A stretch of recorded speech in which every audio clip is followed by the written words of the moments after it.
Assalamualaikum warahmatullahi wabarakatuh.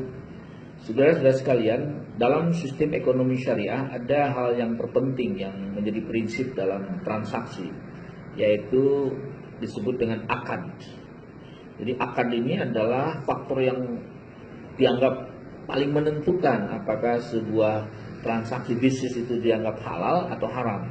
Kalau akadnya salah, kalau akadnya keliru, kalau akadnya tidak sesuai dengan tuntunan syariat, maka transaksi bisnisnya dianggap batal. Dan kalau sudah transaksi bisnisnya dianggap batal, maka produk yang dijual belikan dalam akad itu sudah hukumnya haram. Nah, ini dampaknya sangat serius. Oleh karena itu akad menjadi penting.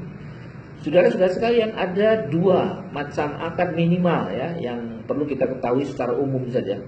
Yang pertama ada yang disebut dengan akad tabarruk. Akad tabarruk itu adalah akad yang bersifat sosial.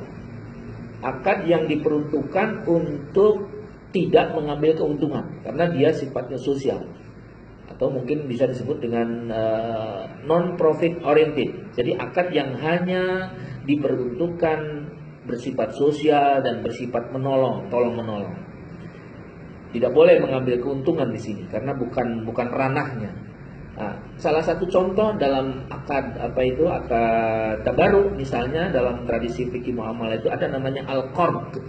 Al-qard, ya. Qard itu kalau kita terjemahkan secara sederhana artinya pinjam meminjam atau utang piutang. Jadi maknanya apa? Utang piutang dan pinjam meminjam itu bukan ranah bisnis, dia sifatnya sosial. Oleh karena itu tidak boleh mengambil keuntungan dalam transaksi utang piutang maupun transaksi pinjam meminjam uang. Ini ada satu hadis yang saya kira mendasar. Rasulullah mengatakan kullu qardin jarra manfaatu fahuwa riba. Setiap transaksi utang piutang, pinjam meminjam uang yang menimbulkan manfaat bagi salah satu pihak, terutama dari yang mengutangkan, maka dia masuk dalam kategori riba. Karena kalau sudah masuk kategori riba, berarti hukumnya haram. Contoh misalnya, orang meminjamkan uang 1 juta itu sifatnya bukan bisnis, itu sosial, ya. Maka kembalinya juga harus 1 juta karena sifatnya sosial, tidak boleh mengambil keuntungan karena ranahnya bukan di situ. Ranahnya adalah sosial, jadi tidak boleh mengambil keuntungan. Maka jatuhnya kalau orang pinjam 1 juta, ya bayarnya 1 juta. Kalau orang menghutang 1 juta, bayarnya juga 1 juta. Ketika misalnya bayar utangnya 1 juta, kemudian mengembalikannya 1,5 juta, itu termasuk riba. Dan riba itu hukumnya dosa besar. Ya. Kenapa? Karena sifatnya sosial. Qard itu ya, itu salah satu contoh. Yang kedua misalnya ada gadai. Gadai itu sosial. Itu sebenarnya prinsip awal dari qard pada masa Rasulullah itu sifatnya sosial. Ada satu hadis yang meriwayatkan ketika kehabisan perbekalan perang, lalu kemudian menggadaikan barang-barang peperangan dengan logistis untuk dikembalikan pada saat nanti sudah terdapat untuk biaya mengembalikannya. Atau makna yang saya ingin terjemahkan adalah tidak ada biaya yang ditimbulkan atau tidak ada keuntungan, tidak ada mengambil keuntungan dari proses gadai karena sifatnya sosial bahkan itu. Bahwa sekarang ada perkembangan ekonomi kontemporer kita dalam fikih muamalat bahwa orang kalau menggadaikan barang, kalau barangnya tidak disimpan dalam sebuah tempat yang aman, ini akan bermasalah. Lalu kemudian pihak yang menerima gadai itu menyewa safe deposit box untuk mengamankan barang. Nah itu sifatnya boleh ijarah, jadi menyewa. Tetapi pada prinsipnya bukan untuk keuntungan dalam proses gadainya. Dia hanya cost yang dikeluarkan oleh akibat transaksi itu.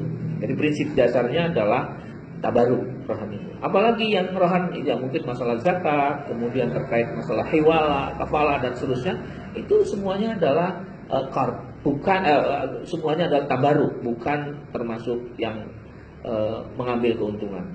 Itu akad yang pertama. Jadi akad yang pertama yang disebut dengan tabarruk. Akad yang kedua adalah akad tijari. Nah, ini berbeda dengan tabarruk. Kalau di tijari boleh mengambil keuntungan. Ranahnya untuk mengambil keuntungan, profit oriented, ya, business oriented, mengambil keuntungan boleh. Jadi kalau mau berbisnis jangan di sosial, jangan di tabarruk, tapi di tijari yang bersifat bisnis. Apa contohnya? Contohnya misalnya musyarakah. Musyarakah itu sebuah akad kerjasama kedua belah pihak yang masing-masing menanamkan sahamnya katakanlah 50% untuk sebuah bisnis. Lalu sebelum bisnis itu dilakukan ada perjanjian kontrak namanya nih untuk menentukan nisbah. Nisbah itu bagi hasil.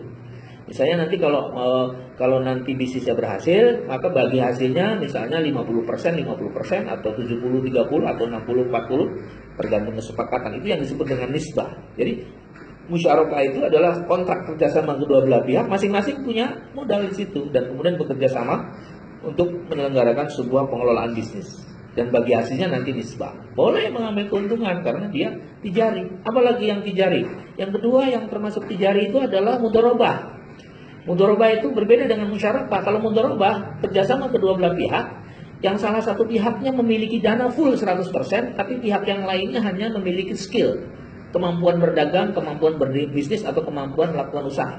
Modalnya disiapkan secara 100% oleh si A kepada si B, dan B yang mengelola. Sama sebelum terjadinya pekerjaan dilakukan, ada kontrak pembagian nisbah, misalnya 50-50, ya seperti tadi, 60-40 atau 70-30 tergantung kesepakatan.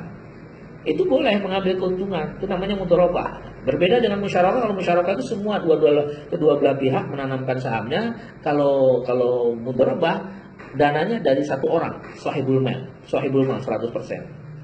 Itu boleh mengambil bisnis karena mengambil keuntungan karena dia termasuk kategori akad yang bersifat tijari. Contoh lain lagi misalnya murabahah yang sekarang populer dalam lembaga keuangan syariah baik di BNT maupun di bank syariah. Murabahah itu jual beli prinsipnya. Boleh nggak mengambil keuntungan? Boleh. Contoh, si A ini ingin punya motor baru, katakanlah begitu. Katakanlah ingin punya motor baru, lalu karena dia nggak punya uang, dia mengajukan pembiayaan ke bank syariah atau ke BNT atau lembaga keuangan syariah. Setelah dokumennya dipelajari oleh lembaga keuangan, ternyata memenuhi syarat, lalu langsung lembaga keuangan atau BNT atau bank itu membeli barang ke dealer motor. Katakanlah contoh saja, motornya seharga 20 juta misalnya. Cash dari banknya atau cash dari BNT-nya membeli ke dealer 20 juta, lalu barangnya dijual kembali oleh bank atau oleh BNT ke nasabah yang tadi mengajukan. Berapa? Katakanlah misalnya menjadi 23 juta dari 20 juta, contoh saja. Jadi dijual, dia membeli 20 juta, dijual 23 juta. Boleh nggak? Boleh, karena mengambil keuntungan dalam jual beli sah. Ya. Nah lalu kemudian si A-nya ini membayarnya angsuran, ya, dengan cara mengangsur. Jadi ada selisih. Dibelinya 20 juta oleh bank ke dealer, tapi dijualnya 3 juta, ada selisih 3 juta.